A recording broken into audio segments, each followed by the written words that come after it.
হরে কৃষ্ণ। শ্রী ভক্তবৃন্দের চরণতল অনন্ত কোটি প্রণাম জানিয়ে শুরু করি আজকের আলোচনা বিষয়।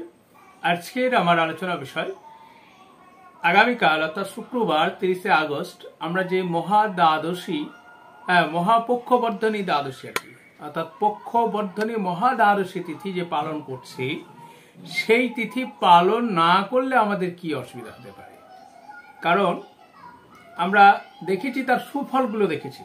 পক্ষবর্ধনী মহাদ্বাদশী তিথি বা আমরা একাদশী যে পালন করি তার সুফলগুলো দেখি, কিন্তু কুফলে যে কিছু থাকে না পালন করলে সেগুলো নিয়ে কিন্তু আমরা দেখি না।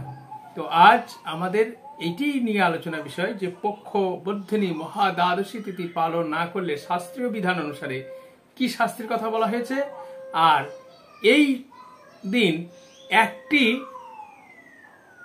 কাজ অবশ্যই করার শাস্ত্রে উল্লেখ রয়েছে। তো আমরা প্রথমেই জানবো যে এই তিথি পালন না করলে কি হয়। আমরা পালন তো অবশ্যই করব।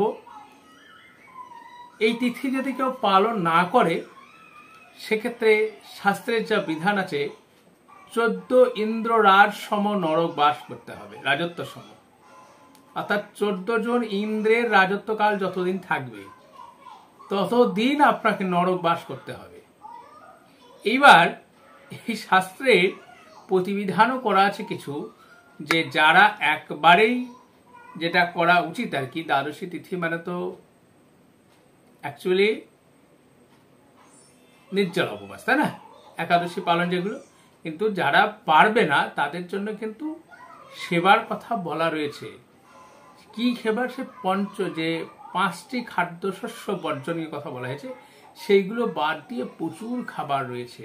তার মধ্যে সাবুর পায়েস করে খেতে পারেন, সবজি খেতে পারেন, আপনারা বাড়িতে যদি রসগোল্লা তৈরি করে নিতে পারেন বা কাঁচা গোল্লা আপনার বাড়িতে তৈরি করে নিলে খেতে পারেন, কোনো অসুবিধা কিছু নেই। দুধ খেতে পারেন, ছানা খেতে পারেন, খাদ্য ফল খেতে পারেন, খাবার কোনো অসুবিধা নেই। শুধু প্রয়োজন হচ্ছে মানসিকতা, ঠিক আছে? তো এই যজ্ঞের পূর্ণ ফল তো আপনারা আগেই জেনেছেন যে 10,000 সহস্র বা 10 সহস্র অশ্বমেধ যজ্ঞের সমান আপনারা পুণ্য লাভ করতে পারবেন। তেমনি এর কুফলটা হচ্ছে এটি যদি না পালন করা হয় তাহলে তাকে কি করতে হবে না, 14 ইন্দ্র রাজত্ব সময়কাল পর্যন্ত আপনাকে নরক বাস করতে হবে।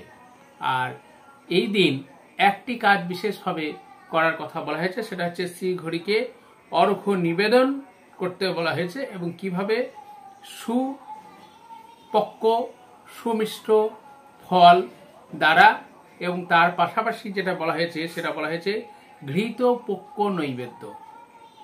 ঘৃত পক্ষ নৈবেদ্য শব্দের অর্থ হচ্ছে ঘিয়ের প্রদীপ প্রজ্বলন করা। এই একটি কাজ কিন্তু আপনারা অবশ্যই অবশ্যই পালন করবেন। তাহলে চেষ্টা করবেন এই মহাদ্বাদশী পক্ষবর্ধনী মহাদ্বাদশী তিথিটিকে পালন করা। না পারলে সেবা নিয়েও কিন্তু ভাত বা অন্য জাতীয় খাবারগুলো একটু এড়িয়ে যাওয়া। একাদশী পালনে কিন্তু খাবার বিধান রয়েছে। আপনারা একবারে পুরোপুরি না করতে পারলে, উপোস না করতে পারলে, ফলাহার না করতে পারলে, ফল না করতে পারলে আপনারা সাবু তরকারি, যেগুলো সবজি আর কি, সেগুলো আপনারা অবশ্যই কিন্তু সাদা তেলে রান্না করে অথবা ঘি দিয়ে রান্না করে আপনারা পেতে পারেন, কোনো অসুবিধা কিছু নেই। মেন যেটা ব্যাপার সেটা হচ্ছে মানসিকতা, আমরা পালন করব এই মানসিকতাটা থাকার প্রয়োজন। আর তো বললাম যে একটি কথা বলা হয়েছে ওই দিন যেন অবশ্যই টোটকার মতো কাজ করবে এটি, সেটা হচ্ছে ঘৃত প্রদীপ প্রজ্বলন করা। আর এই একাদশী বা একাদশীর উদ্দেশ্যে যে পক্ষবর্ধনী দ্বাদশী বা দশবিদ্যা একাদশী এগুলো যেগুলো থাকে আর কি, বাদ দিয়ে দ্বাদশী যেগুলো পালন করতে হয় সেই তিথিগুলোতে অবশ্যই অবশ্যই করা উচিত। অর্থাৎ সারা বছরে যদি দেখা যায় যে 8টা এরকম দ্বাদশী তিথি পালনিত হয়, ঠিক আছে? তো সেগুলো একটুখানি আপনারা করবেন, তাতে আপনাদেরই মঙ্গল হবে। আর আমাদের বারবার একটা কথা বলার উদ্দেশ্য কি, যে বারবার শ্রবণের মধ্যে দিয়ে যদি কোনো ভক্তের হৃদয়ে কৃষ্ণ প্রেমের জাগরণ হয় তাহলে সে যদি একটু এগিয়ে যায়, এটুকুই, আর কিছু নাই।